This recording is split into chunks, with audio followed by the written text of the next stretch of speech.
Salut à tous, je suis ravie de vous retrouver aujourd'hui pour vous présenter les derniers livres qui ont rejoint ma palle. Alors c'est pas du tout une vidéo que j'avais l'intention de faire ou prévu de faire là maintenant tout de suite, mais en fait je rentre de la médiathèque et j'ai pris pas mal de petites choses, que j'avais envie de vous montrer, et du coup je me suis dit que ça serait l'occasion de vous montrer aussi le reste de livres qui avaient rejoint ma palle et que je vous avais pas encore montré. Donc je commence tout de suite avec tout ce qui est roman, essai que j'ai acheté ou bien reçu, donc j'en ai 6 à vous présenter et les 4 premiers ce sont des achats d'occasion. Jazz Kids de Patti Smith, publié aux éditions Folio, c'est un roman que je voulais depuis super longtemps et que je suis bien contente d'avoir enfin trouvé d'occasion. Donc c'est une autobiographie dans laquelle l'autrice va nous parler de sa vie à partir du moment où elle rencontre Robert Mapplethorpe, donc elle a 20 ans, puis durant toute la relation. C'est un livre qui va du coup parler de leur relation à eux, comment ils arrivent à s'entraider sur leur processus créatif respectif, et également évoquer le New York effervescent, en tout cas dans le domaine artistique, des années 70. Donc c'est ma lecture en cours, là il me reste à peu près une centaine de pages à lire et j'aime beaucoup pour l'instant. J'ai ensuite pris Femme qui court avec les loups, histoire et mythe de l'archétype de la femme sauvage de Clarissa Pinkola Estés, publié aux éditions Le Livre de Poche. C'est un livre que j'ai vu pas mal dernièrement sur la blogosphère et sur Instagram et qui me donnait très envie. Alors il me semble que c'est un essai mais je suis pas tout à fait au clair sur son sujet exact.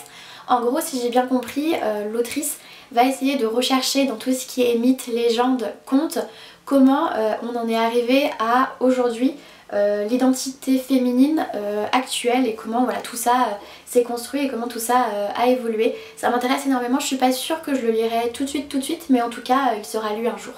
J'ai également pris Mort sur le Nil d'Agatha Christie, publié aux éditions Le Livre de Poche Jeunesse. Alors en fait j'ai pris ce livre parce que je venais de terminer ABC contre Poirot, que j'ai retrouvé au fin fond d'une étagère chez mes parents. Et ça m'a rappelé à mon bon souvenir à quel point j'aimais Agatha Christie et notamment les aventures d'Hercule Poirot lorsque j'étais jeune. J'en avais plus lu mais depuis une éternité et j'ai tellement aimé ABC contre Poirot et retrouver en fait Hercule Poirot qu'il fallait absolument que j'en prenne un autre. Je me souviens que Mort sur le Nil c'est un livre que je voulais vraiment quand j'étais plus jeune et que j'ai jamais eu l'occasion de lire. Donc là ça sera l'occasion de le faire. Et le dernier livre que j'ai pris d'occasion, il s'agit de Je te hais passionnément de Sarah Wolf, publié aux éditions PKJ. Alors j'ai eu envie en fait d'une romance plutôt young adulte, ce qui m'arrive très rarement parce que c'est pas trop mon truc les romances habituellement. Mais voilà, j'avais envie et comme les avis étaient à peu près dithyrambiques sur ce bouquin là, je me suis dit que c'était peut-être celui-là qu'il fallait prendre pour avoir quelque chose d'assez sympathique. Je l'ai pris d'occasion parce que je me sentais pas de mettre plein tarif sur de la romance et je crois que j'ai très bien fait. J'ai pas du tout aimé mais je vais pas m'attarder dessus dans cette vidéo. Je vous mettrai en barre d'infos un article que j'ai écrit sur le blog dans lequel j'utilise un peu ce livre comme exemple pour parler de tous les clichés qui ne me plaisent pas, voire qui me dérangent carrément en romance. Donc voilà, si ça vous intéresse, je vous mets le lien sous la vidéo. Alors les 2 livres suivants viennent d'une petite librairie à Lyon que j'aime énormément, donc c'est la librairie Raconte-moi la Terre. Si vous êtes dans le coin, je vous conseille vraiment d'y faire un tour. À chaque fois que j'y vais, je crois que je pourrais y passer déjà des heures et acheter la moitié des bouquins, donc j'essaye de pas y aller trop souvent parce que c'est pas du tout raisonnable. Donc j'étais il y a pas longtemps et j'ai pris Homo Natura en harmonie avec le vivant de Valérie Cabanès et je ne sais pas trop, dans les éditions Buchet-Chastel. Donc en fait c'est un petit livre qui se rapproche d'un essai, mais je pense que c'est pas tout à fait le meilleur terme pour le qualifier, dans lequel l'autrice va nous parler de l'homme et de la nature. Voilà, vous ne vous en doutiez absolument pas, n'est-ce pas? En fait elle évoque le fait que depuis des milliers d'années les conditions climatiques ont permis vraiment à l'homme de prospérer, de s'installer très correctement, et le fait qu'actuellement ce soit plutôt le bordel, et donc elle se demande comment garantir aux générations futures un petit peu ce qu'on avait avant et ce qu'on a encore actuellement, donc un environnement à peu près sain dans lequel l'humain puisse vivre en harmonie avec la nature, les animaux, et donc c'est dirigé de manière assez politique avec une évocation de tout ce qui est économie, propriété privée, etc. Ça m'intéresse énormément, en plus il est tout court donc je pense que je le lirai assez vite. Toute la petite collection là dans le vif, j'ai vu qu'ils avaient pas mal d'autres titres qui ont l'air tous plus intéressants les uns que les autres. Et pour finir, je vous présente un livre que j'ai reçu à Noël et qui est un petit peu dans la même veine que celui que je viens de vous présenter et qui vient d'ailleurs de la même librairie. Il s'agit de Manifeste du Muséum, Quel futur sans nature, qui est issu d'un collectif d'auteurs, d'autrices et qui là également parle du fait qu'en tant qu'humain on est enraciné dans un monde plutôt naturel et qui va utiliser l'histoire naturelle pour démontrer ça et qui est un peu une sorte d'appel aux dirigeants politiques, élus politiques pour que on tienne compte de cette histoire naturelle et qu'on puisse avoir encore pour les générations futures un monde en harmonie entre l'humain et la nature. Je passe ensuite à tout ce qui est roman, essai que j'ai emprunté. Et tout d'abord j'ai pris Déraciné de Naomi Nowick, publié aux éditions Pygmalion. Donc je l'ai déjà lu celui-ci. En gros c'est l'histoire qui se passe dans une petite vallée dans laquelle on a un bois maléfique qui s'étend de plus en plus sur la vallée. Donc il a tendance à capturer des hommes et des femmes et à utiliser leur énergie pour pouvoir se développer. Et le seul qui permet de contrer un peu l'avancée de ce bois, c'est le dragon. Le dragon, c'est un sorcier qui vit dans une tour sans jamais vraiment en sortir et tous les 10 ans. En fait, il choisit une jeune fille pour venir vivre avec lui pendant 10 ans. Qu'est-ce qui se passe dans cette tour pendant 10 ans? On ne sait pas trop. Toujours est-il que au bout de ces 10 années, la jeune fille sort de la tour, toujours entière, il n'y a pas de souci, mais qu'elle n'arrive plus à s'adapter à la vie dans la vallée et qu'elle part souvent s'installer ailleurs. Donc dans ce livre, on va suivre Agnieszka, qui est l'une des jeunes filles potentiellement sélectionnables cette année-là. A priori elle pense pas que ce soit elle parce que sa meilleure amie est dotée de toutes les qualités qui font généralement que les jeunes filles soient choisies par le dragon. Sauf que voilà, c'est elle qui va être choisie finalement contre toute attente et on va suivre ses péripéties. C'est un livre que j'ai moyennement aimé, il y a pas mal de petites choses qui m'ont dérangée, enfin je trouvais qu'il y avait un problème de rythme. Voilà, je vous mettrai en barre d'infos le lien vers ma chronique écrite si ça vous intéresse. J'ai aussi pris Harry Potter ou l'anti-Peter Pan pour en finir avec la magie de l'enfance de Isabelle Cany aux éditions Fayard. Alors c'est un essai qui revient sur tout le succès que peut avoir la saga Harry Potter, donc à la fois auprès des adultes et des enfants, et qui se demande du coup si c'est un peu plutôt une retombée dans l'enfance, dans ce monde magique, ou si au contraire ce monde magique permet de sortir de l'enfance. C'est pas du tout mon genre de lecture habituelle, mais c'est hyper intéressant et hyper instructif, donc je suis en train de le lire, c'est ma lecture en cours aussi. Et voilà, j'aime beaucoup, je vais essayer de le terminer assez rapidement pour pouvoir vous en reparler. On passe désormais à des livres beaucoup plus jeunesse et j'ai tout d'abord pris Ours et Lapin, drôle de rencontre de Julien Gou, je sais pas trop comment le prononcer, et Jim Field aux éditions Flammarion. Donc c'est un tout petit livre qui nous propose une histoire entre un lapin ronchon et une ours qui est sortie trop tôt de l'hibernation. Donc a priori on va avoir une jolie petite histoire d'amitié et si je l'ai pris c'est parce que j'ai complètement craqué sur les illustrations que je trouve absolument splendide, j'adore la tête des personnages. J'avais déjà hésité à le prendre dans la fameuse librairie Raconte-moi la Terre où je l'avais vu et j'ai réussi à sortir sans, mais là quand je l'ai vu à la médiathèque c'était pas possible, là je l'ai pris. J'ai aussi pris La bibliothécaire de Gudule aux éditions Le Livre de Poche. J'ai très peu lu Gudule plus jeune ou un tout petit peu par-ci par-là et lorsque je l'ai vu il me semblait très sympathique au niveau de son sujet puisqu'on va suivre Guillaume, un petit garçon qui observe un peu ses voisins et qui se demande notamment pourquoi la vieille dame qui habite en face écrit toute la nuit dans un petit cahier et pourquoi une autre jeune fille ne sort de chez elle qu'à la nuit tombée. Et a priori, pour résoudre tous ces petits mystères, Guillaume va devoir se retrouver dans un espèce de voyage au pays des livres et de l'écriture. Donc j'ai hâte de découvrir cette petite histoire. Les trois suivants, je les ai empruntés à la bibliothèque de l'école dans laquelle je travaille. Et le premier, il s'agit du Club de la pluie, Brave les tempêtes de Malika Ferjuk aux éditions École des loisirs. J'ai lu très récemment Le Club de la nuit contre Satin Noir et j'avais vraiment beaucoup aimé, donc je me suis dit que c'était une valeur sûre cet autre livre de cette petite série. Donc c'est des livres qui se lisent indépendamment les uns des autres et qui nous proposent de suivre 4 personnages, donc 2 filles, 2 garçons qui sont je crois après au début du collège et qui ont des petites aventures mystérieuses à résoudre à chacun des romans.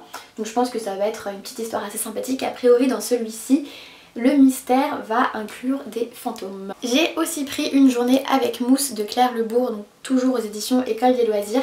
Donc celui-là je l'ai déjà lu, c'est un tout petit livre qui nous raconte l'histoire de ce personnage, donc Mousse, qui est, on ne sait pas trop ce que c'est d'ailleurs, un personnage qui va nous raconter sa journée. Dans sa journée il ne se passe pas grand chose, mais j'adore ce genre de livre où on a des petites histoires toutes mignonnes, toutes douces, pleines de poésie, où on suit un peu le quotidien des personnages sans que ce soit plein d'aventures complètement folles.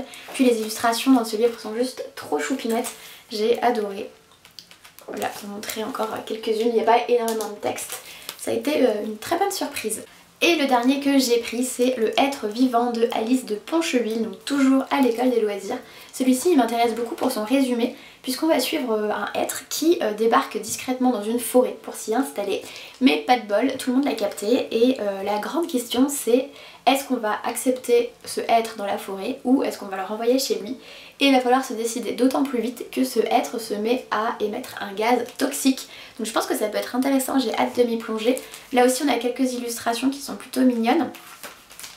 Voilà, donc je vais le lire je pense cet après-midi quand j'aurai fini de faire cette vidéo.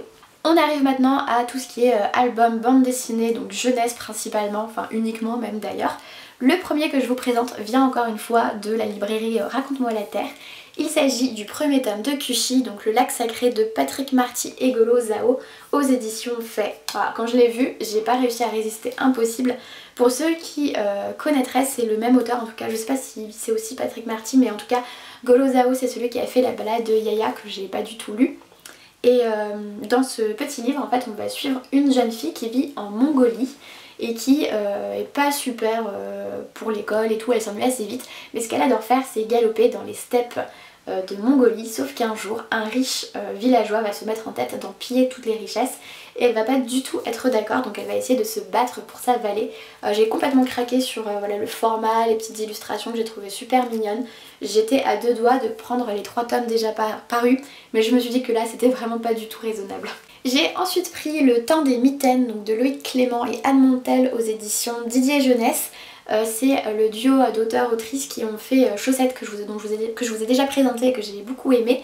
Donc là on a le tome 1 et le tome 2, Cœur de renard. Donc j'ai déjà lu le tome 1, pas le tome 2 encore, et j'ai adoré en fait, c'est hyper mignon, c'est super beau visuellement, c'est plein de couleurs. En gros on va avoir l'histoire de nos 5 petits personnages, je vous assure il y en a 5, là il y a un petit, je sais pas trop en fait, un espèce de criquet qu'on voit peut-être pas très bien mais ils sont 5. Et ils vivent, en tout cas dans ce premier tome, dans une petite vallée dans laquelle des enfants disparaissent et ils vont mener leur propre enquête. Dans celui-ci, a priori, ça va être un couple d'apiculteurs à sauver, donc j'ai hâte de m'y plonger parce que, comme dit le tome 1, ça a été une excellente lecture. J'ai ensuite pris le tome 1 et le tome 2 des Hauts de Hurlevent de Yann et Edith, donc adapté à partir du roman de Emily Brontë publié aux éditions Delcourt. Donc là on a le tome 1 et là on a le tome 2. Donc il s'agit de la sélection de février du club de lecture donc Comic Whales. Si vous ne connaissez pas encore ce club de lecture, je vous invite vraiment à aller y jeter un coup d'œil parce que les sélections sont toujours hyper top. Pour une fois, je devrais réussir à lire la sélection en temps et en heure parce que je la lis mais toujours en décalage. Là j'ai réussi à les trouver donc je suis super contente et j'ai hâte de m'y plonger. J'ai pas lu le roman d'Emily Brontë mais j'ai bien envie de le découvrir également, donc si ça me plaît je pense que j'enchaînerai avec le roman. J'ai ensuite pris Blanche-Neige, donc d'après les frères Grimm, illustré par Benjamin Lacombe aux éditions Milan. Voilà, je pense qu'il n'est plus à présenter. En fait, j'avais envie de lire Blanche-Neige avec les enfants et les versions illustrées de la bibliothèque sont assez moches. Donc je me suis dit que celle-là serait plutôt sympathique et puis j'avais bien envie moi aussi de découvrir les illustrations de Benjamin Lacombe. Voilà, j'adore, elles sont toujours magnifiques. Donc je pense que je le lirai cette semaine avant les vacances encore. Enfin moi j'ai vraiment très envie de me plonger dedans donc je pense que je le lirai cette semaine. Ensuite j'ai pris S'unir, c'est se mélanger, une histoire de poule de Laurent Cardon aux éditions Le Père Fouettard. Alors dans cet album on va se retrouver dans un poulailler et un matin dans ce poulailler c'est la catastrophe parce qu'une poule a disparu. Il va tout falloir faire pour la retrouver, mais comment faire justement pour s'organiser correctement. Donc a priori c'est une histoire qui va nous parler de différence et de force dans l'union. Je pense que ça peut être intéressant aussi de le voir avec les enfants. Et puis j'aime bien toutes ces histoires de poules, je trouve qu'il est absolument super chou et j'ai hâte de le découvrir.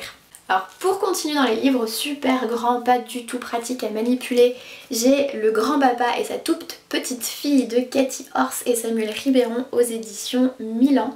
Donc dans ce livre on va suivre un grand monsieur, un très grand monsieur qui rêvait d'avoir un enfant et il va avoir un jour une petite fille, une toute petite fille, donc je pense que ça peut être une histoire très mignonne. Je l'ai pris principalement parce que j'adorais les illustrations que je trouve absolument sublimissimes. Voilà, pour vous montrer un petit peu.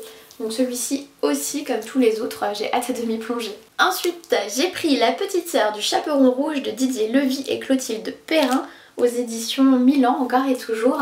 Donc dans ce livre, on va suivre la petite sœur du chaperon rouge qui s'appelle Carlotta et qui n'est pas du tout d'accord avec l'idée de sa grande sœur de transformer ce pays de contes de fées en parc d'attractions pour touristes. Et donc elle va un peu se rebeller contre cette idée et défendre son univers. Ça a l'air vraiment chouette, les illustrations sont à tomber par terre, elles sont super jolies. Et comme a priori on va travailler sur les réécritures de Petit Chaperon Rouge, il me paraît absolument adapté. Et le dernier livre de cette vidéo, il s'agit de Bleu et Bertie de Christina Litten aux éditions Little Urban. Donc cette fois-ci c'est un achat. En fait je l'ai pris parce que je l'avais lu une fois en librairie et je l'avais adoré. Et j'ai tellement aimé qu'à chaque fois que je le revoyais en librairie, je le relisais. Donc il y a un moment où je me suis dit que en fait ça fallait peut-être que je l'achète tellement je le lisais, parce que c'était vraiment une valeur sûre. Donc c'est un petit album qui nous parle de la différence, puisque Bertie, la girafe que l'on voit ici, elle a sa petite vie avec son troupeau bien rodé, pleine d'habitudes. Et puis un jour en fait elle va pas se réveiller à temps et tout son troupeau est parti. Et donc elle va commencer à paniquer, elle ne sait pas du tout comment faire pour les rejoindre. Et là elle va croiser Bleu et elle va passer une journée extraordinaire avec Bleu. Mais toute la question est, est-ce que Bleu va être accepté par le reste du troupeau? C'est une très jolie histoire qui est très bien faite et qui est très joliment aussi illustrée. J'adore la tête des girafes, que je vous conseille vraiment, il est très joli et très chouette. Donc voilà, j'arrive à la fin de cette vidéo dans laquelle il y a finalement beaucoup de livres. Faut vraiment que je me calme sur les emprunts parce que j'en emprunte beaucoup trop et ma palle ne descend du coup absolument pas. En tout cas, n'hésitez pas à me dire s'il y a certains de ces livres que vous avez beaucoup aimés ou au contraire pas du tout. Et si jamais vous avez des albums ou des bandes dessinées jeunesse à me conseiller, je suis tout oui. En attendant, je vous souhaite de très belles lectures et je vous dis à très vite.